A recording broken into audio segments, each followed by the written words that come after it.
নারী হিসেবে আমি এক কথাই বলবো, সে খুব মানে কি বলে এটাকে, এটা মিডিয়ার সামনে বলাটা যদি আমার ঠিক না, যদি আমি একজন নারী কিন্তু আমার ঘৃণা হয় এই নারীকে নিয়ে, সে হচ্ছে মানে তার পছন্দ বেড শেয়ার করে।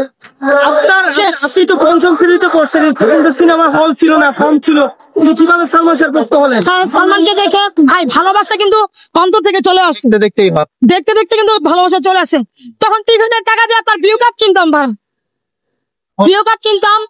এবং আর সালমান মানে তার চেহারার মধ্যে একটা মায়া ভাব, মায়া কাজ করে, এবং তার ব্যক্তিগত ভাবে সে মানুষ হিসেবে খুবই একটা অমায়িক ছিল।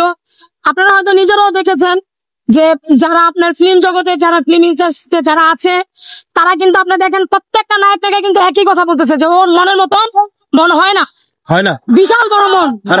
না থাকলে কি হবে? শাকিব খান তো আছে। না ভাই না, এমন লক্ষ সাকিব আসলো কোন এই ইন্ডাস্ট্রি আপনি দেখছেন, ইন্ডাস্ট্রি কিন্তু ফুল সিনেমা বন্ধ। আমি মেয়ে এই পর্যন্ত সিনেমা হলে ঢাকা তো যাইনি।